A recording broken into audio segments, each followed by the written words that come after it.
Bonjour. Aujourd'hui, je vais vous raconter le mythe de Orphée.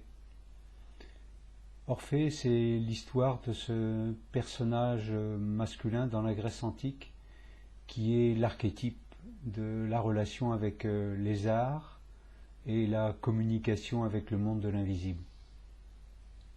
Orphée est le fils d'Oagre, le roi de Thrace, et de Calliope. Et Calliope est une muse, et la muse de la poésie. Et le nom d'Orphée va signifier sur la rive, ce qui va donner le sens de accompagner l'eau qui permet la communication et la vibration des informations. Et dans ce registre-là, Orphée est vraiment un maître. En tant que fils de Calliope, Orphée était déjà prédisposé. On dirait qu'il avait un don par rapport à la poésie, par rapport à la magie du verbe, par rapport à la magie des mots et aussi la magie de la musique.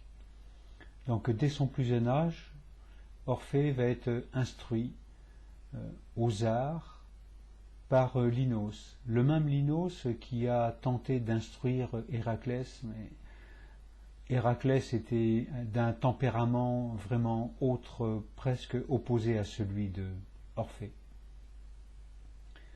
Et donc Linos a instruit dans la nature, parmi les arbres, parmi les animaux, dans tous les règnes, il a instruit Orphée à la musique, notamment la musique, et notamment à la lyre, qui est un des instruments des dieux, ou recommandés des dieux.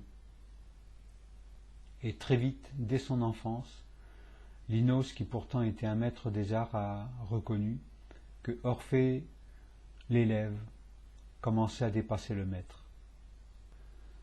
Et ce qui fait qu'arrivé à l'âge de l'adolescence, Linos ne pouvait faire qu'une seule recommandation aux parents d'Orphée, c'était de faire en sorte qu'il aille dans les écoles initiatiques dans l'Égypte antique, de façon à parfaire encore son art et aller encore plus loin que son maître. C'est ce qui s'est passé. Donc Orphée est allé dans l'Égypte ancienne pour recevoir ses enseignements initiatiques. Donc dans ces écoles des mystères, Orphée a reçu des enseignements supplémentaires sur la musique, mais aussi beaucoup d'enseignements sur la maîtrise corporelle, beaucoup d'enseignements et beaucoup de pratiques de jeûne, et beaucoup d'enseignements aussi sur la méditation. Et dans les étapes initiatiques, dans les écoles des mystères, il y a plusieurs registres. Et la première chose qu'il a appris, Orphée, c'était de désapprendre, c'est-à-dire faire l'épreuve de l'ignorance par rapport à tout ce dont il avait pu avoir connaissance jusque-là. La seconde étape initiatique, c'était de maîtriser ses émotions, ou plutôt de faire en sorte qu'il s'en libère pour éviter d'être sous l'influence de ses émotions. Et la troisième étape ultime, dans cet apprentissage dans l'école des mystères, c'était d'aller puiser au fond de soi, dans son soi profond, dans l'être intérieur, sa véritable nature, aller puiser dans l'être intérieur ses véritables ressources, à la fois personnelles et aussi universelles. Pendant ces 9 années dans l'école des mystères dans l'Égypte antique, outre la maîtrise de la lyre, Orphée a aussi appris le langage des oiseaux, le dialogue avec les éléments de la nature, que ce soit les animaux, que ce soit les arbres, une capacité qu'il avait déjà en étant enfant, mais de façon empirique, alors que là, il pouvait vraiment Orphée a vraiment pu développer toutes ses qualités de manière consciente. Et Orphée est resté dans l'Égypte antique jusqu'à l'âge de 30 ans, et c'est à ce moment-là qu'il est revenu dans le royaume, dans son royaume natal, à Thrace, et retrouver ses parents. Dans ce retour, on pourrait dire, à la civilisation, dans son pays natal, Orphée a pris l'option de vivre le plus simplement possible, c'est-à-dire comme un ermite, uniquement avec une robe de lin, une ceinture, qui qualifiait sa capacité de maîtrise, comme dans toutes les traditions. Il est allé se réfugier en montagne, vraiment vivre comme un ermite. Et pendant cette période, pour Orphée, elle a été très intense en méditation, de façon à aller puiser dans le monde réel sans être protégée dans l'enceinte de l'école initiatique. Elle est puiser vraiment dans ce monde réel ses propres ressources et sa propre manière de se connecter avec l'univers. Et pendant ces méditations, il était essentiellement tourné vers les polarités, une des clés de ce passage initiatique, donc la polarité masculin-féminin évidemment, mais aussi toutes les autres polarités, entre l'amour et l'action, entre le pouvoir et l'abandon. Voilà. Et par moments, Orphée a commencé à descendre de la montagne, aller dans la plaine. Et c'est à ce moment-là que Orphée a commencé à créer son école initiatique. Donc avec des hommes, avec des femmes, il a partagé à la fois sa connaissance et puis aussi ses expériences. Orphée était un maître reconnu dans cet art-là, de la musique, de la poésie, de tout ce qui transcende et de tout ce qui permet de se connecter avec les éléments de la nature et surtout de communiquer avec tous les éléments de la nature, ceux qui sont visibles et ceux qui sont encore invisibles, enfin du moins pour certains. Donc évidemment pour Orphée, son temple c'était la nature. Il faisait beaucoup référence aussi au dieu Pan, le dieu Pan de la nature, le maître de la nature, qui est connu dans d'autres traditions sous l'appellation de Cornunos. Et évidemment la mise en application des polarités de la nature, c'est-à-dire soleil-lune, une autre manière de masculin-féminin, et aussi avec le lien avec tous ces cycles-là, et notamment avec les 2 équinoxes et les 2 solstices dans l'année solaire.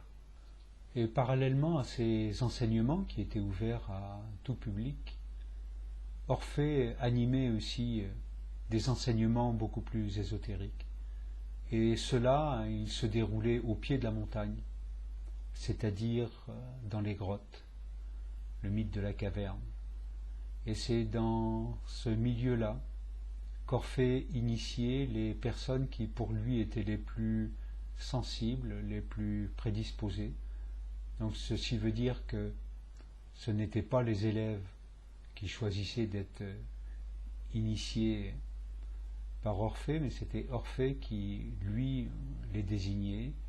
Et chacun des élèves, qu'il soit garçon ou femme, accepté ou non, chacun avec son libre arbitre. Et donc dans la grotte, dans la caverne, eh bien c'était les expériences initiatiques avec le tunnel. Donc on pourrait dire une expérience de mort imminente, et en tout cas la confrontation à la mort, les expériences physiques et spirituelles de mort et de renaissance pour renaître autrement. C'est-à-dire que Orphée commençait à ce moment-là à appliquer l'enseignement qu'il avait reçu de la part des maîtres de l'Égypte antique, lui-même étant devenu maître maintenant dans sa Grèce natale, évoluer comme les maîtres de la Grèce antique dans l'enseignement des mystères et de l'ésotérisme. Et puis un jour, Orphée rencontra une naïade, une belle naïade qui était signée de l'eau et du vent. Cette naïade s'appelait Eurydice. Il y a eu tout de suite le coup de foudre mutuel. Et bientôt, très rapidement, ils ne purent se passer l'un de l'autre et ils vivèrent ensemble les expériences à la fois individuelles et les expériences en binôme. Cette expérience a été très intense, et pour l'un et pour l'autre. Ils vivaient un binôme parfait, une complémentarité parfaite, l'amour parfait. Et jusqu'au moment où un jour qu'Orphée était parti méditer dans la montagne, Eurydice était dans la plaine, elle courait dans le pré, et là elle a senti une morsure au niveau de sa cheville droite. Et ensuite elle a entendu siffler derrière elle, et un mouvement serpentin, elle a compris qu'elle avait été piquée par un serpent. Elle a appelé au secours, à l'aide. Donc évidemment elle était seule et elle sentait que sa plaie était mortelle. Orphée avait perçu par télépathie les appels au secours de Eurydice. Orphée est revenu dès qu'il a pu, mais c'était trop tard. Bien qu'il soit un maître, il n'a pas pu sauver sa bien-aimée. Donc le corps d'Eurydice a été préparé pour libérer son âme. Il y a eu les 3 jours de deuil pour son corps. Et puis il y a eu les 3 mois de deuil pour son âme. Et là, Orphée a complètement accompagné l'âme d'Eurydice dans l'autre monde. À tel point que son tempérament, qui était plutôt joyeux, était plein de tristesse. Et évidemment, il y avait des élèves qui ne comprenaient pas, qui disaient qu'en tant que maître, il devrait surmonter cette épreuve, probablement un peu de jalousie, beaucoup d'incompréhension. Et en fait, Orphée faisait ce qu'il pouvait pour tenter de se reconnecter à l'âme d'Eurydice. Et donc au bout de ces 3 mois, Orphée a décidé d'aller chercher Eurydice dans l'autre monde. Donc il est parti dans l'autre monde, ce qu'on appellerait les enfers dans d'autres traditions. Et là, dans l'autre monde, dans le monde de l'obscurité, il a dû négocier avec le Cerbère, avec Charon, le passeur d'âme, jusqu'à se présenter devant Hadès et Perséphone. Et là, entre Dieu, déesse et être éveillé, l'échange, le dialogue devait être à la hauteur. Et là, Hadès, un des dieux de la mort, fait remarquer à Orphée que, bien qu'il aime, c'est important qu'il évite d'être envahi par ses émotions. Et finalement, au bout des échanges, Hadès et Perséphone acceptent que Orphée ressorte de l'autre monde avec Eurydice, à une condition, c'est qu'Eurydice ne regarde jamais en arrière, donc entre parenthèses, pour effacer ses souvenirs ou sa mémoire de son passage dans l'autre monde. Et donc Orphée accompagne Eurydice dans les tunnels de la mort, puis ils ressortent au grand jour.